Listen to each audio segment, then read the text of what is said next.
बच्चे next topic आप करना है रेट ऑफ चार्ज ट्रांसफर। ठीक है बच्चे, वैसे एक जनरल जो टॉपिक है इहदे आप की करना है कि रेट ऑफ चार्ज ट्रांसफर हुंदा किहदे इक्वल है। तो इहदे आप चार्ज ट्रांसफर का की मतलब है कि चार्ज का एक जगह दूसरी जगह जाना। Because then electro direction is heterogeneous, it is natural to express its rate as the flux of product. मतलब रेट ਨੂੰ ਆਪਾਂ ਕਿੰਦੇ ਤਰ੍ਹਾਂ ਐਕਸਪ੍ਰੈਸ ਕਰ ਸਕਦੇ ਆ, ਫਲਕਸ ਆਫ ਪ੍ਰੋਡਕਟ। ਦਾ ਅਮਾਊਂਟ ਇਹ ਹੁੰਦਾ ਕੀ ਹੈ, ਦਾ amount of material produced over a region of electrode surface in an interval of time divided by the area of region and duration of the interval। ठीक है कि जो मटीरियल प्रोड्यूस होंदा वै किन्ने किहड़े रीजन प्रोड्यूस होंदा वै ते एरिया ते duration of the interval. ठीक है,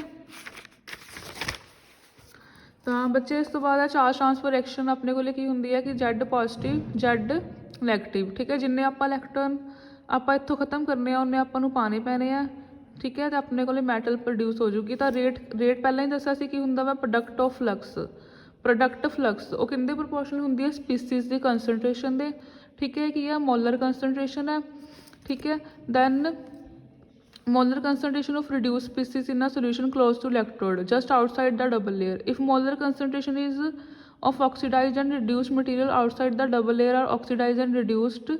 रेट ऑफ द रिडक्शन, जो रेट ऑफ ऑक्सीडेशन है बच्चे की होंदा है के of oxidized, rate of reduction है की होंदा है के of reduced. Now consider a reaction at the इलैक्ट्रोड in which ion is reduced by transfer of a single electron in a rate determine step. अपने को की है कि आयन है जोड़ा, ठीक है, वो की हो रहा है रिड्यूस्ड हो रहा है एक स्टैप, एक reduced by transfer of a single electron. Net current density at the electrode is the difference between the current density rising from reduction of oxidation and oxidation of reduced species। Because redox process at electrode involve the transfer of one electron per reaction event। ठीक है, अपने को जी redox reaction होंगी है वो अपने को पूरी होंगी है, रिडक्शन भी होंगी ऑक्सीडेशन भी। इस करके जो नैट करंट डेंसिटी आई है और डिफरेंस होगी। ठीक है, रिडॉक्स की होगी अपने को ऑक्सीडेशन तो रिडक्शन की स्पीसीज का डिफरेंस होगी। ठीक है, नैक्सट अपने को जो फ्लक्स होंगी की होएगी Faraday into rate of charge transfer. ठीक है, there is a cathodic current density. Cathodic current density बच्चे की होएगी, कैथोड की रिडक्शन होंगी है, रिडक्शन कादी होंगी है ऑक्सीडाइज स्पीसीज की। ठीक है, वो कहती होगी एफ के सी ऑक्सीडाइज स्पीसी। अनोड से की होंगी ऑक्सीडेशन, ऑक्सीडेशन कादी होंगी है रिड्यूस स्पीसी की, तो एफ के रिड्यूस स्पीसी। तो नैट करंट डेंसिटी अपने को आ गई। ठीक है बच्चे, जे ग्रेटर दैन जे सी है तो करंट अनोडिक होगा, जे सी ग्रेटर है तो करंट कैथोडिक होगा। ठीक है, ट्रांजिशन स्टेट थ्योरी के अकॉर्डिंगली के किंदे इक्वल है, इंदे इक्वल है। ठीक है, अपने को तो इत्थे के दी वैल्यू पुट कर दो ऊपर।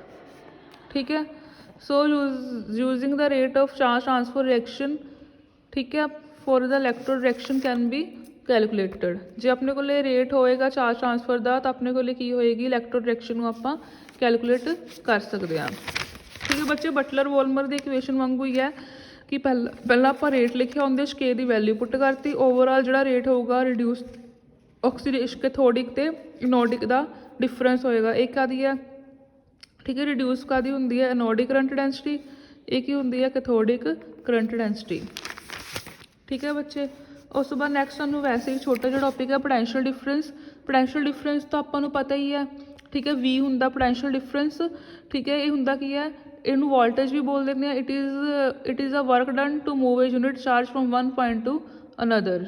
ठीक है, work done over charge, work done होंदा, ठीक है, from one point to another.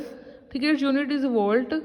1 volt किंदे इक्वल होंदा वर्क डन दा जाउल चार्ज दे coulomb. Potential difference is measured in term of volt meter. If the current flow from a region of potential phi I to phi F minus phi I, delta phi is the potential difference. The rate doing work is current. The rate of charge transfer multiply the potential difference. ठीक है, current वै एक ही है, potential difference है, is the electrical power. ठीक है, electrical power की है current, product of current and the potential difference. तो जो अपने को पोटेंशियल डिफरेंस इतों आ जाऊगा डेल्टा फाई, वो किंदे इक्वल हो जाऊगा पी ओवर आई दे। तो जो पोटेंशियल डिफरेंस है मतलब वोल्टेज है किंदे इक्वल होगा पी ओवर आई। पी की है पावर, आई की है करंट। ठीक है बच्चे, नैक्सट टॉपिक बच्चे आप नैक्सट वीडियो डिस्कस करांगे।